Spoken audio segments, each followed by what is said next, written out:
high hopes, immense pressure, and the uncertainty of the future of Wakanda. Hello everyone and welcome back to Always Watching. Today we're talking about Wakanda Forever.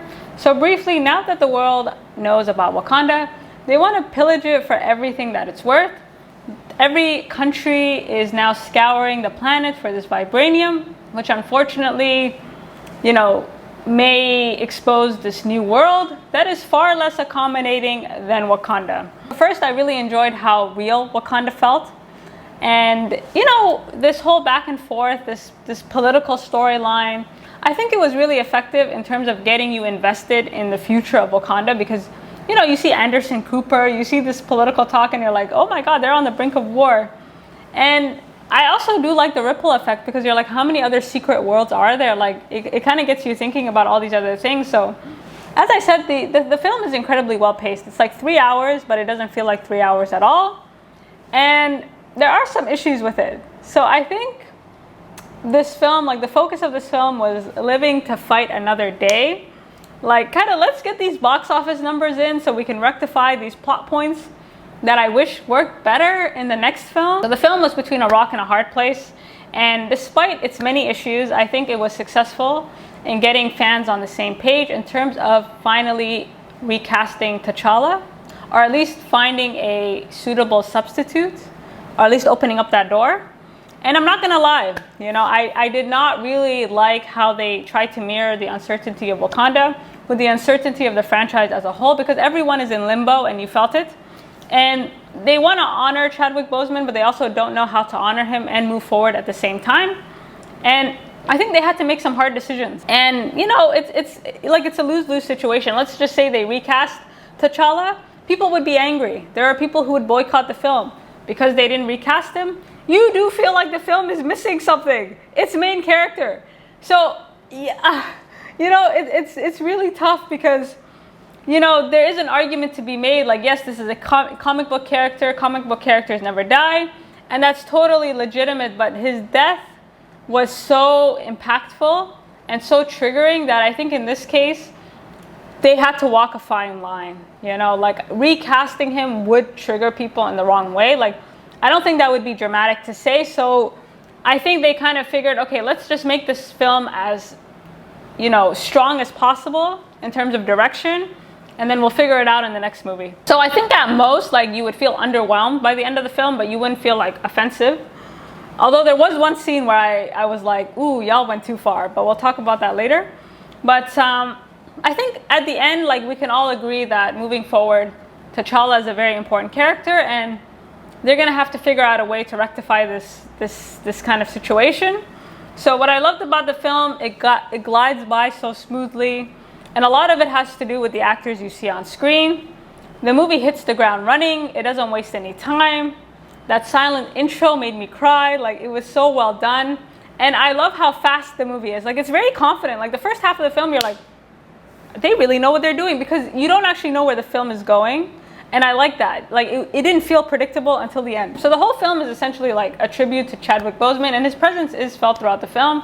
And it's not in a superficial way. You felt it was very sincere, and it did work. So, the film was both serious and entertaining. There were a few puns that had me going. The whole thing with, you're gonna meet your ancestors any day of the week. I was like, okay, you guys need to chill with that. I mean, we respect the ancestors, but hopefully we're not gonna be meeting them anytime soon. There were a few things they were saying that had me you guys. And so everyone stepped up to the plate. They really tried to make it a team effort. Now, whether or not it worked, I don't know. But there was that sense we're going to utilize every character on screen. Were there too many characters on screen? That's up to you. But it felt like everyone was going hard. It felt like everyone was together and they were doing their best. And, even small characters like Michaela Cole, she was in it, but she made an impact. Again, everybody was being utilized.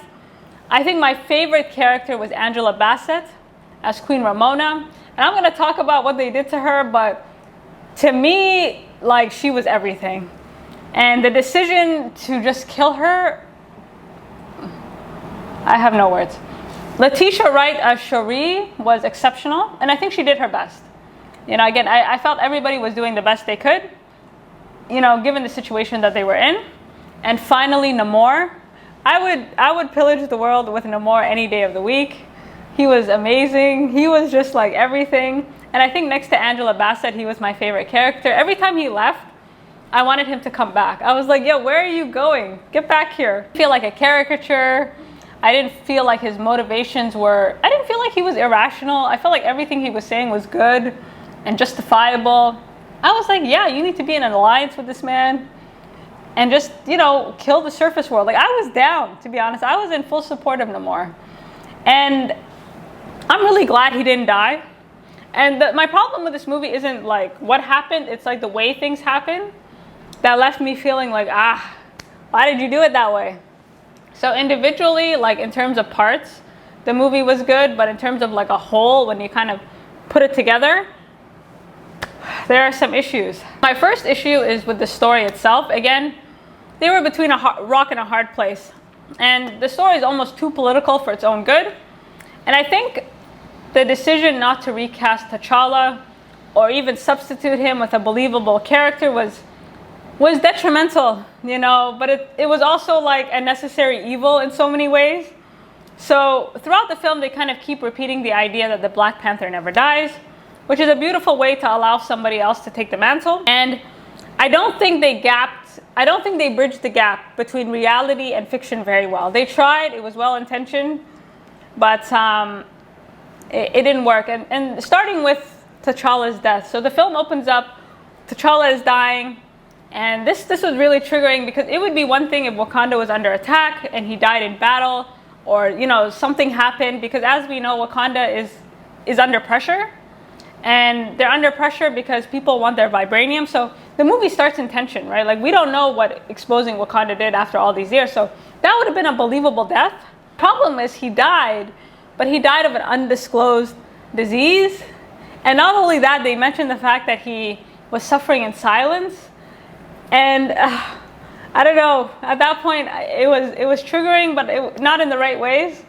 Because in this context, like, Wakanda is a very advanced society. So for him to have been suffering in silence when they could cure him easily didn't really make sense in this world.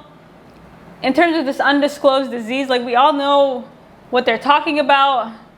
And so, I don't know, I think there was a way to respectfully kind of blend the two, but the way they did it didn't make any sense in the context of Wakanda, because it's like, why was he suffering in silence when you guys are 1,000 years in the future? Like, it was hard to separate like what Wakanda is to what they're saying happened to him. Second biggest issue I had was with the succession of the Black Panther.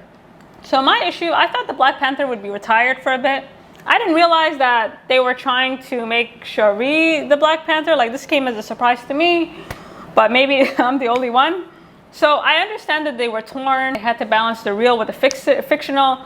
But okay, fine. If you don't want to recast T'Challa, that's great. But at least substitute him with a believable character or somebody that we think could take the mantle.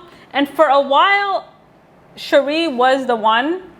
But it just took a dark turn, you know? Like, again, it's not what you do, it's how you do it. And, you know, that fight scene next to Namor, it didn't make sense. You know, it didn't make sense for several reasons. And I think they had a golden opportunity, actually, to solidify Shuri as the successor, make her believable. I like the idea of outsmarting the enemy, because Shuri is introduced to us as a scientist. She's like the brains behind the operation. I like the fact that they were finally trying to utilize the scientist that came out. They didn't really, you know, that whole plot line, it didn't go anywhere. I like the actress, but I don't know what was going on there. And they kind of copped out, right? So they kind of come up with this brilliant idea on how to get Namor and trap him, and it's brilliant, right? And then they kind of hedge their bets, right? So they come up with this brilliant idea, but this idea is just kind of a way to get to this fight scene. Like, they're building up to this, you know, Shuri versus Namor standoff, which it didn't work for a lot of reasons, because this is a centuries-old being, and I don't care how much oxygen he's lacking. Ain't no way he's dying like this. Like, my understanding of like the Black Panther suit is that it's like, I don't know, it's like Batman's suit but more advanced. But you still have to have the skills. Like, it doesn't make you Bruce Lee overnight, right? I think the fight scene for me totally distracted me for a lot of reasons, because she was never set up that way, right? Like, we never see her fighting. We never get the sense that, like, she was training for anything.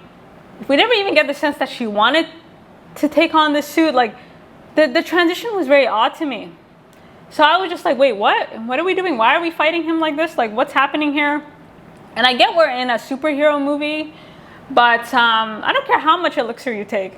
Ain't no way you could fight Namor like this. That, for me, was the point where I lost the plot, because either they should have killed him in that chamber, or they should have found a way to blackmail him, right? Or like, because the whole time I'm thinking, like, you have an opportunity to outsmart him.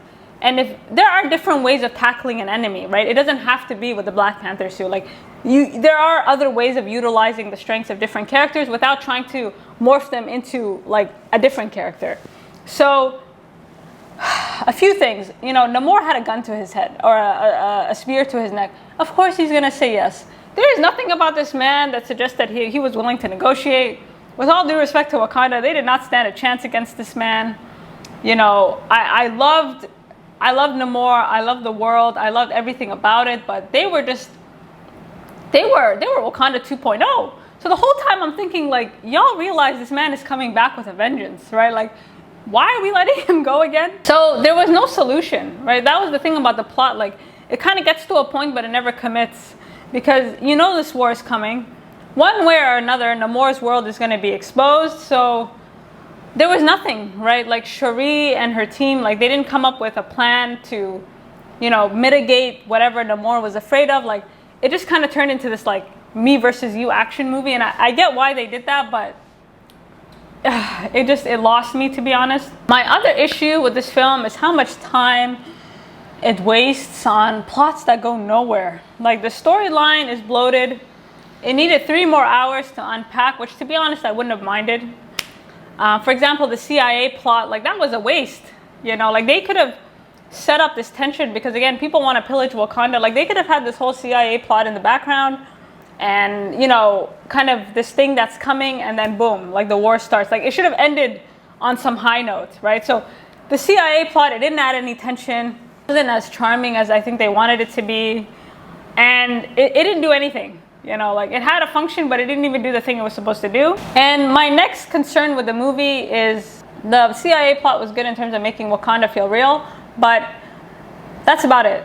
You know, like, and moving on to Wakanda itself, I didn't learn any more about Wakanda in this movie than I did in the last movie. Like, my knowledge of Wakanda was not advanced. I also didn't like the pitting of Wakanda against this, like, new other world. Like, it seemed like Wakanda 2.0.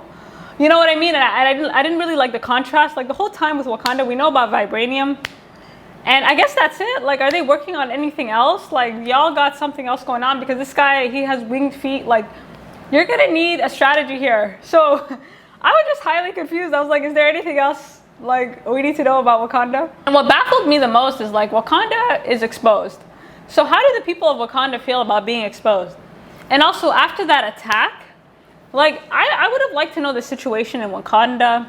Like, is there a possibility of a civil war? Because I just don't see how all this political tension is not playing out within Wakanda, right? Unless they don't know what's going on. Like, I was just confused in terms of the people who live in Wakanda and what they know and what they don't know. Like, it would have been nice to see, like, how that's kind of manifesting itself. You know what I mean? Within Wakanda itself. Like, that was also a missed opportunity. Yeah, like, all these things are happening, and you're like, how do the people of Wakanda feel? And I think the decision not to take us into Wakanda more is a bit baffling, because it goes back to Namor. So again, they're kind of pitting these two worlds against each other. And at first, you know, the introduction of Namor is perfect. You know, they introduced him at the right time, and he seems like exactly what Wakanda needs to survive and, you know, solidify their position in the world. Like, it would have been an amazing partnership. Everybody would have been in agreement.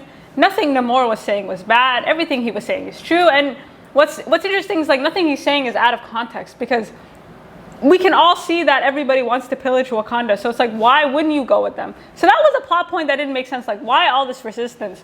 And I think the reason for this resistance, again, goes back to this rock and a hard place. Like, the script is focused on grief, and it's very character driven. And as a result of that, characters make decisions that are not all the way rational. And as a result of that, the plot kind of suffered, I feel like, because there were a lot of points where you're like, why aren't we doing this? Like, Can we just team up with this man? You know, the way they built tension from beginning up until that fight scene at the end, like everything was going so well. Like, again, I loved how you never knew what was going to happen. You're just like, where is this going? Like, it felt like the world was going to explode into war. And I wish it did. And I really wish it did. And for me, the point in the story that lost me is when Queen Ramona died. And it wasn't that she died. It was the way she died that bothered me. Because first she dies when Namor attacks them again. So again, this is my issue with Wakanda itself. So Namor comes in, he's pissed off. And what I didn't understand is, like, they know he's coming. This man has more weaponry, or these guys are getting shot and they're like, I would have liked more explanation in terms of like how they're able to recover themselves, but whatever the case, they are like advanced beings. So as soon as Namor entered the first time, they should have been on guard. Everybody should have been on high alert. So the fact that they were so vulnerable and this vulnerability led to their death, for me, again, suggests like the plot wasn't as tight as I would have liked. And the reason it wasn't tight is because you just had too many things going on, right? And Queen Ramona's death, and then the aftermath. And I understand it was to push Shuri to become the Black Panther, but it was not effective. You know, like, I don't think, especially killing off a major character while we're grieving another major character, it just seemed like too much. You know, and I understand like why they did it. You know, like they wanted to kind of move things forward, but it just wasn't done in the right way. So yeah, I still had questions. I was like, what do Wakandans think? I think this was the first time they were attacked. Like, you know what I mean? I have questions about Wakanda itself. So at the end of the film, like, you get the sense that, like, you don't really know where the movie is going. A lot of hard decisions were made. And again, like, you walk out of this film maybe a bit underwhelmed. If you were totally offended, let me know. But I think they were just they had to negotiate with themselves. And again, when I'm watching the movie, when I'm watching the direction, it's very entertaining. It keeps you like it's not boring, you know. You're like, this is a very well-made movie. It's gonna make money. But they had to make a lot of sacrifices, and you get the sense they were trying to make everyone happy. And in trying to make everyone happy, it fell flat, right? And that's the question. Is it better that it fell flat, or it triggered everyone and people were angry because you recast T'Challa? So this is the issue, you know, like, I think the pressure from the outside world really got to the film. And you felt the pressure throughout, you know, and I think they did the best they could with what they were given. I think the next film will tell us more in terms of like, okay, where are we actually going with this? But this film specifically was a tribute. And, you know, that they kind of made that decision. And so in terms of as a film, in terms of Black Panther, there were so many plot holes or just things that didn't work. But again, it was so well directed. And, you know, it's tough. It's tough. Like, I need to watch it a third time, a fourth time. But you guys let me know what you think. And until next time.